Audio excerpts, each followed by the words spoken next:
decirles que la música no es inclusiva.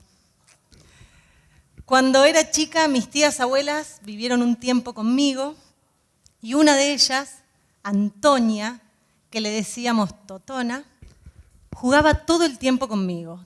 Todo el tiempo estábamos armando, desarmando, jugando. Era un estado tranquilo y permanente, el jugar con Totona.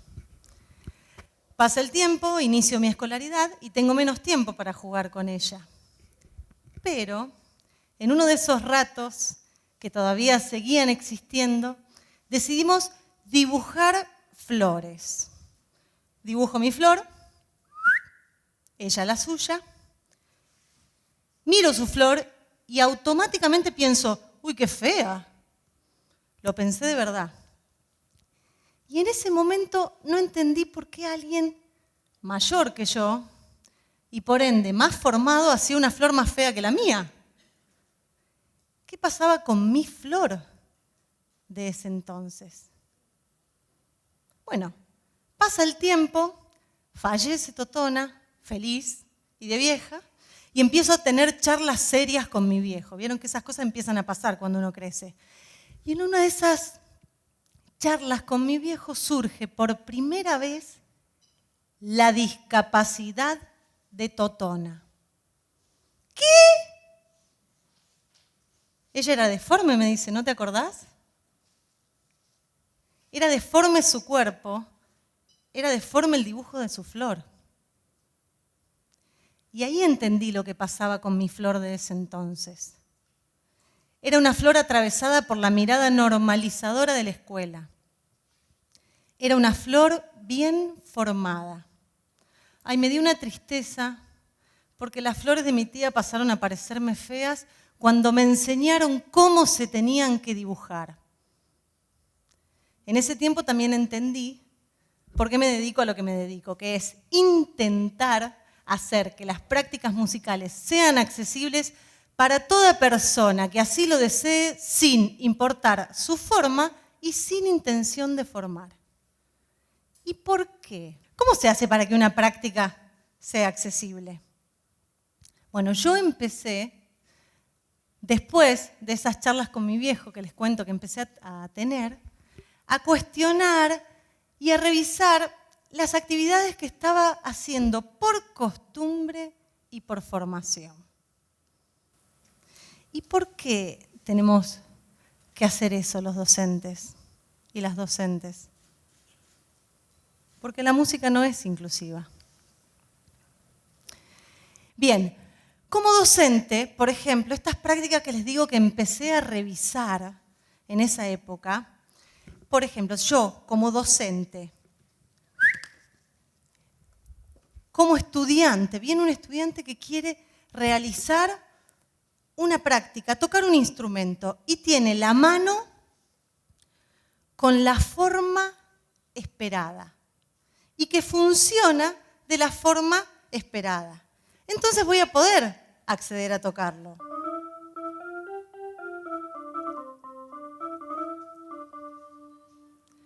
Pero si ese estudiante tiene otra forma, su mano, y funciona diferente, ¿puede acceder a tocarlo? No. Y es ahí donde está la clave, es ahí donde la docente y el docente tiene que mover algo para hacer accesible la práctica instrumental. Eso es muy importante, ahí es donde sucede. Por ejemplo, yo les comparto formas en que yo hago accesible esa práctica cuando alguien o algo tiene otra forma que no es la esperada.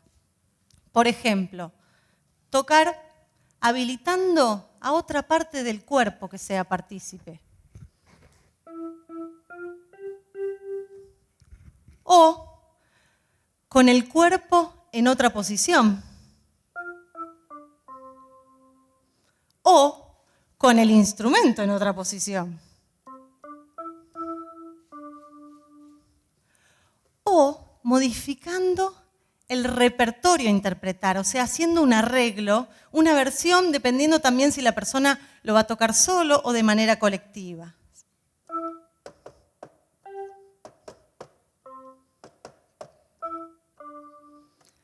Otra opción, acá está, es adicionando un dispositivo que funcione como a modo de hacer accesible esa práctica.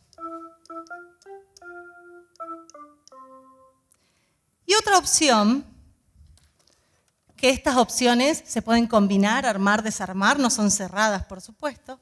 Otra opción es habilitar un instrumento que sostenga la cualidad por la cual esa persona eligió el instrumento. Por ejemplo, si yo como estudiante elegí el piano porque me gusta su sonido, generar, inventar, tomar otro instrumento que sostenga esa característica. En este caso, el sonido del piano. ¿Y por qué entonces? Vuelvo a repetir lo mismo, ¿por qué entonces las y los docentes tenemos que hacer este movimiento, estas opciones, ¿sí?, para hacer accesible la práctica? Porque la música no es inclusiva. Hacerla inclusiva es tarea humana de las y las personas. La sociedad, todo el mundo, que muchas veces se construye y se constituye como una gran barrera que resiste e impide el acceso de otras personas, surgiendo así la discapacidad.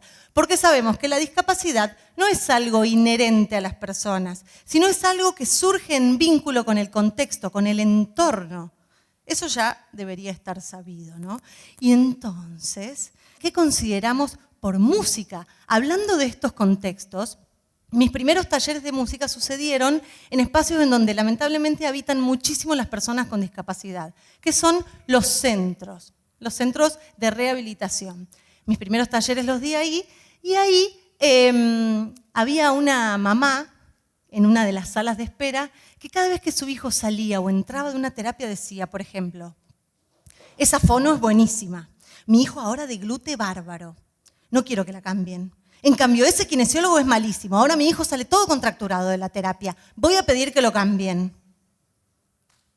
En cambio, cuando salía de mis talleres, la madre decía siempre lo mismo. Ay, es que la música es maravillosa. Qué bueno que exista el arte como la música. La música lo pone feliz a Marianito. Un día, yo creo que fui sutil, pero lo sospecho, le pregunto, discúlpame, Marianito, ¿conmigo es la primera vez que hace actividades musicales? No, ya tuvo otro profe, pero no se llevaban bien. Entonces lo cambié porque se angustiaba mucho. Con vos está feliz. Entonces, ¿es la música la que le da felicidad a Marianito o es mi yo docente haciendo mi práctica accesible la que genera felicidad? Y aquí aclaro, no siempre doy felicidad. Muchas veces soy esa docente que hay que cambiar para que la práctica sea accesible, pero en este caso me sirve el ejemplo. Entonces, ¿es la música la que da felicidad? ¿La música la que cura? ¿La música la que calma a las fieras? ¿La música que es universal? ¿La música es la música? Y de paso, la que toca nunca baila. No, no es la música. Hay que cuestionarse qué definición de música atraviesa tu práctica. Sabemos que hay mitos sobre ella y que están siendo cuestionados. Antropólogos musicales y etnomusicólogos ya ni siquiera hablan de la música en tono singular. Son las músicas en todas sus formas, en todas sus culturas. Entonces no podemos seguir repitiendo que la música es el arte de combinar los sonidos. En mi práctica, la definición de música, que es esta disposición de lo que hago, de que las prácticas sean accesibles, es que las músicas son acontecimientos. Desde el 2019 al 2021 tuve la dicha de trabajar con Gabriel Ruiz Díaz, músico y bajista de la banda Catupec Machu, que tuvo en 2006 un accidente que le quitó mayor parte de la movilidad de su cuerpo, pero no así su fortaleza ni su inteligencia. Quiero compartir fundamentalmente con él que lo que me pasó fue que empecé a crear instrumentos con él, tomando esta idea que les compartí al inicio, de tomar la cualidad del instrumento que a la persona le gusta. Entonces, el primer año compartido con él me puse como objetivo de vida que él empezara a tocar, volviera a tocar. Pero llegó un momento en que Gabriel no quiso tocar más. Entonces, tuve que buscar desesperadamente otras estrategias. Y busqué la idea de viajes, un acontecimiento que para él era muy importante. Y empezamos a generar músicas a través de los acontecimientos que él había vivido y a crear nuevos acontecimientos. Y ahí me di cuenta que con un mínimo gesto, movimiento o intención podemos generar nuevas músicas, nuevos silencios. Porque con Gabriel, en todos esos viajes que recreamos y empezaron a surgir otros, convertimos los silencios incómodos que genera la discapacidad en silencios posibilitadores. ¿Y cuándo sucedió eso? Cuando me pude despojar de cómo dibujar flores. Entonces mi propuesta también es el despojo como estrategia creativa y por ende inclusiva. Entonces, volviendo a la pregunta del inicio, ¿cómo hacemos para que nuestra práctica sea accesible? Considerando que la música no es inclusiva en sí misma, que las músicas son acontecimientos, ¿qué tomo por inclusión? Entonces, inclusión puede ser repetición, repetir los eventos, repetir los encuentros, repetir las estrategias, repetir las búsquedas, repetir hasta hacer habitual. Tengo una asociación civil, soy parte de ella, en donde lo que hacemos es repetir, repetir y repetir eventos. Nos encontramos y muchas veces sabemos que la inclusión es algo que hay que dejar de hablar y hay que pasar a hablar de convivencias. Pero también sabemos que todo eso coexiste, entonces hay que ser consciente de eso y hay que repetir hasta hacerlo habitual. Con el Sonando tenemos un ensamble que salimos a tocar y muchas veces somos tratados de tres maneras distintas. O primero, nada, llegamos, nos abrazan, nos dan caramelos, nos felicitan y nos aplauden por todo. Es como cuando nos dicen personas con capacidades diferentes. Otra opción es cuando tocamos y terminamos y nos dan un premio. Es ese pasaje entre la inclusión y la integración. Y la última opción es cuando realmente llegamos, tocamos y nos vamos. Y eso queremos. Con el Sonando queremos repetir las convivencias, repetir nuestras canciones hasta hacer habitual y que sean tomadas como espacios de celebración, no de incomodidad. Con el Sonando queremos repetir, repetir, repetir y repetir nuestras canciones y que los silencios entre esas canciones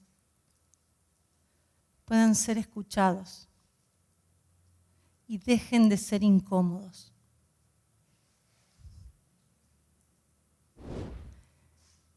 Y honrando a todas las totonas del mundo, que las flores que podamos dibujar siempre sean hermosas para alguien. Gracias.